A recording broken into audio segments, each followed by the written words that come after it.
Bom, e antes de finalizarmos a nossa entrevista, temos algumas questões a nível internacional sobre esse retorno, já que em alguns países as aulas já retornaram há algum tempo, né? Bom, casos de Covid-19 entre crianças dispararam após o retorno das aulas presenciais nos Estados Unidos. No Brasil, Manaus, capital do Amazonas, teve um retorno das aulas, com consequência no aumento de casos de Covid-19 entre professores. Como essas situações foram vistas pelos professores e gestores escolares? Quando foi visto que Manaus já estavam sendo preparados para o retorno, as aulas presenciais, e de repente houve essa contaminação com os professores, foi um pouco preocupante, porque se eles que já estavam na frente, já estavam passando do patamar do pico de contaminação lá, já estavam voltando novamente, voltou a relação. Pô, será que nós estamos preparados? Estamos no meio da situação, porque aqui no Piauí, ainda nas cidades já amenizou mais, já está controlada a questão de contaminação, número de mortes, mas no interior está muito grande ainda o índice de contaminação pela Covid. E aí o que está acontecendo? As pessoas que estão se contaminando no interior estão vindo para a capital, e aí o vírus vai voltar a circular com mais intensidade. E aí fica o perigo da gente, porque o receio de você estar circulando no ambiente e o aluno no caminho para a escola, cruzar com alguém que já não está transmitindo ainda. Então é muito preocupante. A gente está com a situação aqui por conta disso, que no interior está aumentando os casos de contaminação. Mas é aquela história que já foi falado, a gente tem que se cuidar, tem que usar máscara, usar álcool gel, distanciamento, mas que como a população é um pouco teimosa, esse é o perigo. Agora a Teresina mesmo voltou ao comércio reaberto, mas é muito problemática a questão da aglomeração de pessoas. Mas vamos ter fé. Certo. Bom, no nosso caso, a gente estava com assim, uma fé, né, depositada, né, nesse esquema que a escola estava criando, até porque foi um decreto que as escolas particulares deveriam voltar, né, claro que tendo essa flexibilidade, os pais poderiam ou não mandar os seus alunos e as escolas particulares, deveriam, se tivesse uma população dividida, né, foi no caso da escola onde eu leciono, onde eu trabalho, os pais poderiam ter essa opção, né? Porque 50% queriam mandar os filhos e 50% não queriam. E ter essa opção do ensino híbrido, mas que as escolas deveriam voltar. Então, assim, a gente meio que não teve muita escolha, né? Gerentes, gestores, professores, a gente teve que se adaptar a essa situação. Só que o que acontece? É algo que a gente já esperava, né? Como aconteceu em Manaus, então é algo que a gente já esperava que fosse acontecer, porque antes da gente dar nossa volta, 2 escolas particulares também daqui tinham voltado e tinham dado casos de Covid nos docentes, né? Nos docentes. E ainda assim voltamos, né? Nesse estilo híbrido.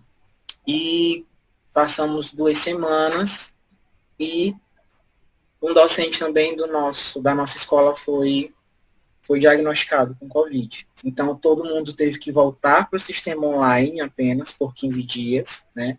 Eles pagaram um teste dos professores que estavam com suspeita e a gente teve que passar esses 15 dias para saber se alguém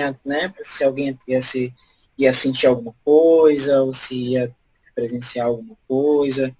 Então, assim, pelo que a gente teve noção, foram professores da menor faixa etária, primeiro e segundo ano.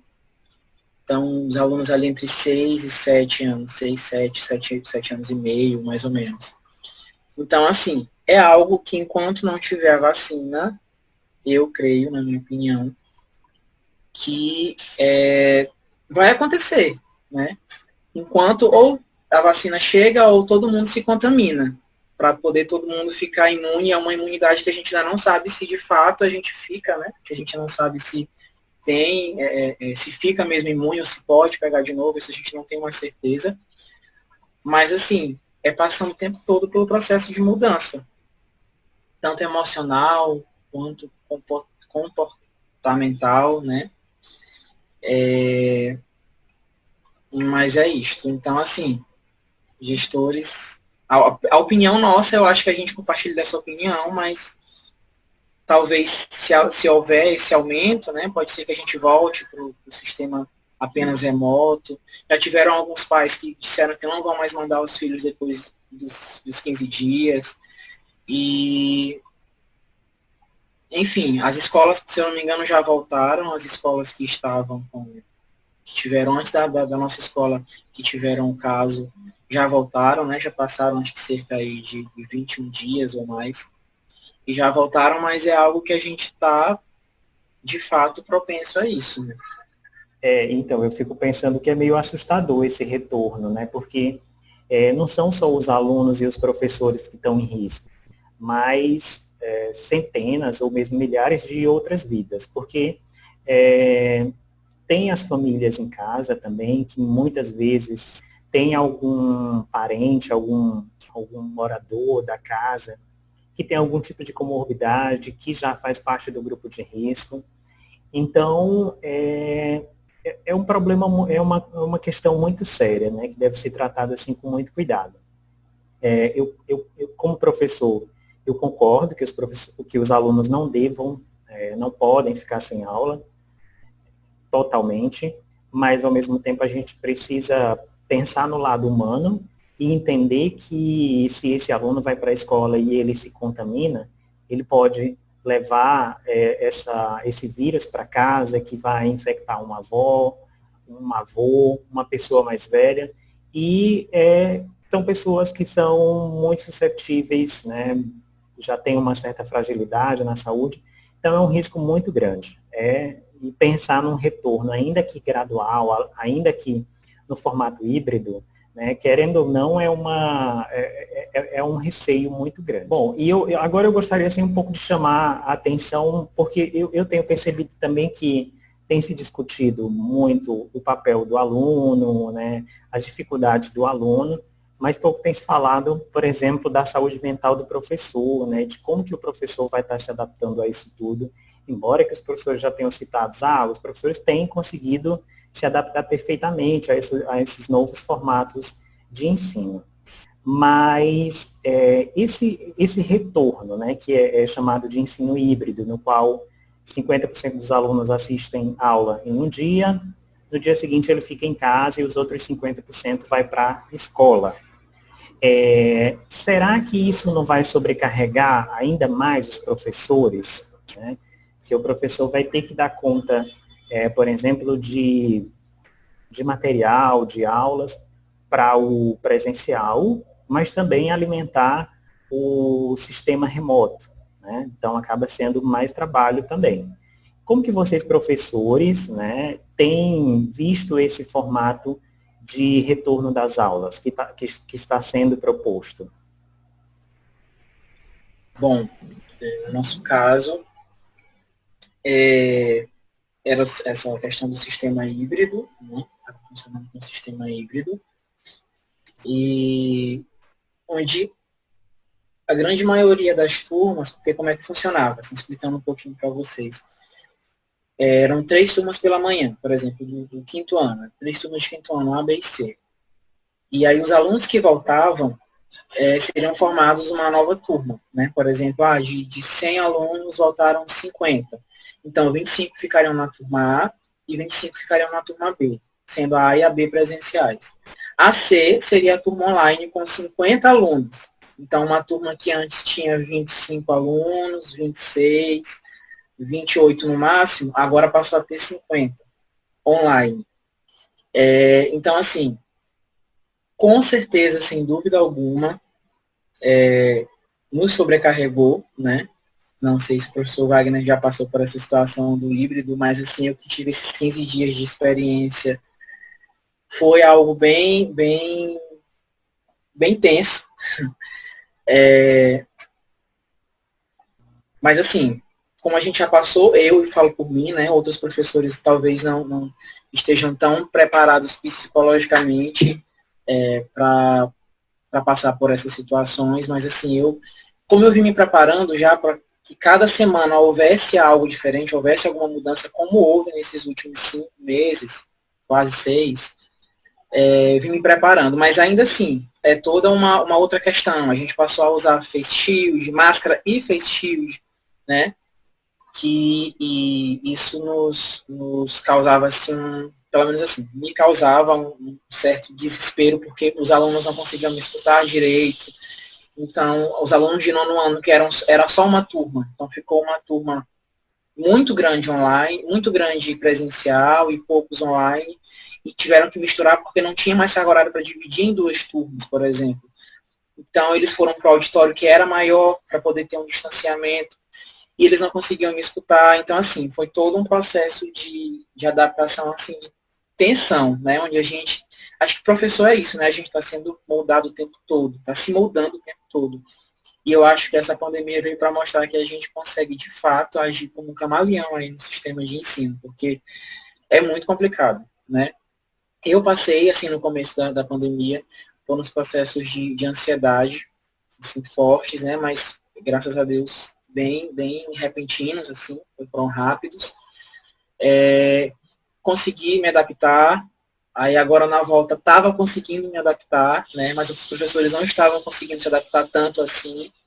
E a gente vai se ajudando, mesmo que de forma distante, mesmo sem poder estar dando um abraço, mas está dando uma palavra de apoio, uma sugestão que a gente possa dar, que a gente vê que vai auxiliar na atuação daquele professor, a gente está dando, está trocando informações. Mas, assim, o bom é que a gente sabe que os professores, assim, todos estão no mesmo barco. E a gente se sente, mesmo que de longe, meio abraçados, né, por essa situação. Mas que é uma situação complicada, emocionalmente, isso daí, sem dúvidas, sim. Só reiterando o que o senhor Ítalo falou, nós estamos trabalhando 3 vezes mais do que no método presencial, porque você tem que mudar, adaptar material para online, se preparar psicologicamente, fisicamente, você grava, você vai editar, você vai corrigir atividade.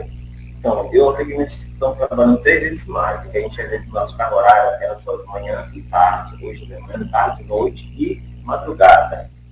Mas isso tem que se reinventar, tem que ser, como disse o doutor, tem que ser camaleão, tem que ser multifacional, tem que ser ator, tem que ser psicólogo, tem que ser técnico, informático, tem que saber tudo um pouco. O professor teve que se reinventar.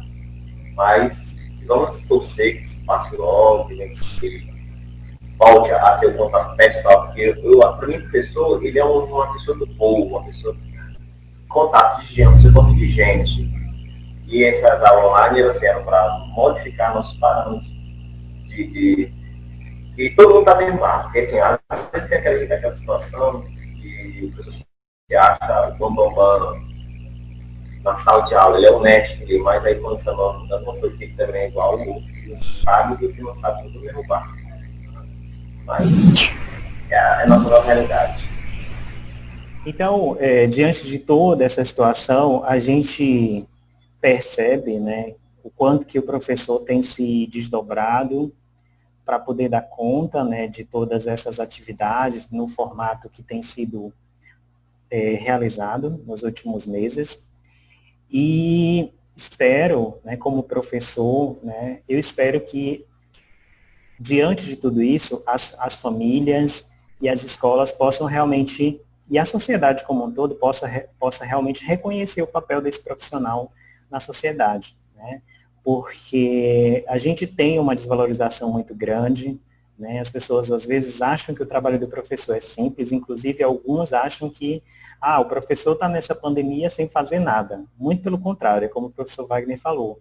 Muitos professores têm passado horas e horas trabalhando, às vezes até madrugada, para conseguir dar conta de conteúdo para seus alunos, às vezes faz com todo cuidado, com muita dificuldade, mas a gente sabe que ainda assim é cobrado, é criticado, né? Então acho que a gente precisa repensar no papel do professor na sociedade, principalmente depois disso, né? Porque quem é que está educando todas essas crianças, principalmente, né, com relação às formas de prevenção, né?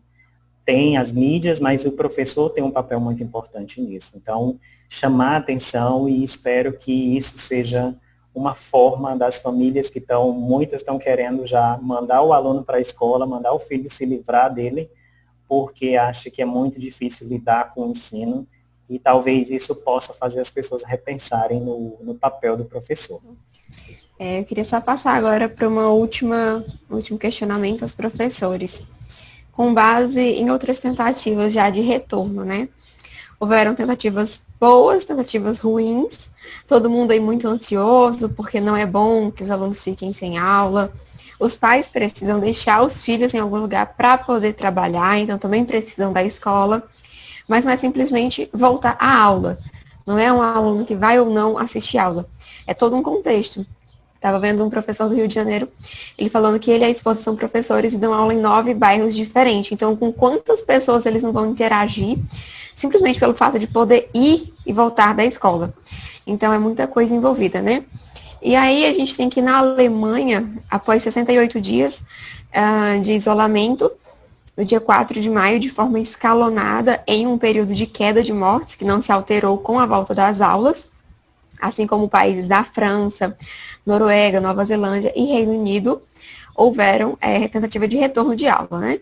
Já em Israel, teve seu retorno no dia 11 de maio, não conseguiu escalonamento, nem teve medidas específicas de prevenção. E teve uma abertura com posterior fechamento após 2 meses, por conta do retorno de aumento no número de mortes. Hoje o Brasil se encontra há 126 dias de fechamento, isso no dia 13 de agosto, e com medidas estabelecidas para um possível retorno. Vocês acham que estamos mais propícios a ter um futuro como a Alemanha ou como Israel?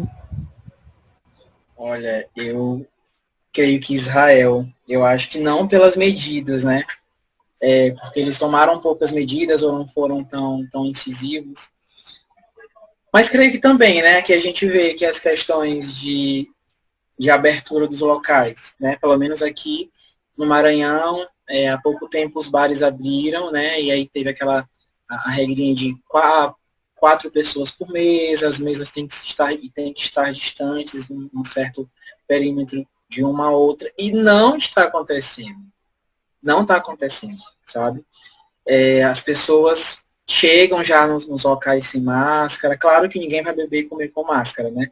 Mas, assim, vê que já vão para os locais, né? Esses locais, assim, mais abertos, para bares e para praia, já não colocam a máscara. A coisa mais difícil você vê aqui, você passa pela litorânea, né? Que é a praia.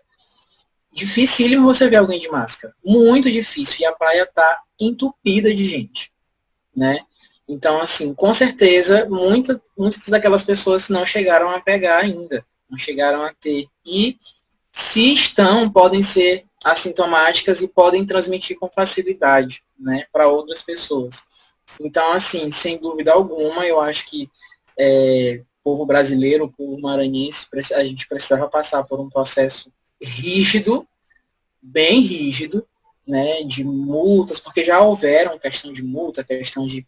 E ainda assim, de fechamento de locais, e ainda assim não resultou, porque fecham uns e abrem outros, e as pessoas vão migrando, né, e vão fazendo as mesmas coisas, porque elas não percebem que isso, os locais fechando, as pessoas sendo multadas, são para que evite essa aglomeração. Então, o local fechou, mas a aglomeração se muda para outro local. Então, para chegar no patamar Alemanha, precisaria de uma mudança totalmente rígida, assim, na minha opinião. E volto a enfatizar o comportamento também socioemocional, né? Nós, brasileiros em si, somos muito emotivos, somos muito afetivos, a gente gosta muito do abraço, muito do estar junto, muito do estar bebendo aqui com um amigo e estar naquela coisa de estar fazendo festa em casa. Então, é cultural nosso, é cultural. Então, assim, eu acho que eu creio que por isso também a gente siga para um lado mais Israel que a Alemanha. Vou concordar com o senhor Ítalo, que nós estamos mais propícios ao estado de ser como Israel, porque, como eu ia falar, a nossa população é muito incompreensiva. Você percebe que hoje, com as medidas de distanciamento, quase ninguém usa mais máscara, as pessoas não respeitam eu posso dizer por isso mesmo, às vezes você vai no comércio, tá lá a marcação no chão, tá lá o totem com a agulha para se higienizar, mas as pessoas não fazem isso, as pessoas querem ficar próximas, querem não oxigênio, você vê ninguém com álcool gel em mão, ou dentro da bolsa, ou dentro da carteira, dentro do bolso, todos livres, leves, sem preocupação nenhuma, nada que está acontecendo. Infelizmente, a nossa cultura é essa. Nós gostamos de ter contato, de estar passeando, ir na praia, mas é preciso ter medidas mais severas para que as pessoas tomem consciência que, né, não é hora de voltar ao normal. É hora de tomar cuidado, mais ainda, porque muita gente ainda não pegou. E aí pode ser realmente abrir totalmente, sem cuidado, sem fiscalização. Pode ter uma segunda onda de contaminação e aí já está acontecendo em outros países. Supostamente uma segunda onda, porque está sendo reinfectada nas pessoas, mas não é nada certo ainda. Mas eu acho que faz muita consciência da concentração das pessoas com relação aos cuidados de prevenção do Covid. Bom, então agora a gente só tem a agradecer aos professores Ítalo e Wagner por terem aceitado o nosso convite, terem participado aqui dessa discussão, tá certo?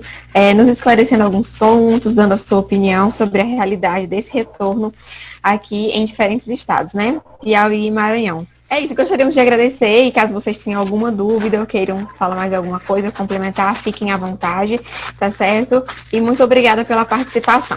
E só agradecer também a oportunidade, né, da gente estar sendo ouvido também, fazendo parte dessa pesquisa de vocês,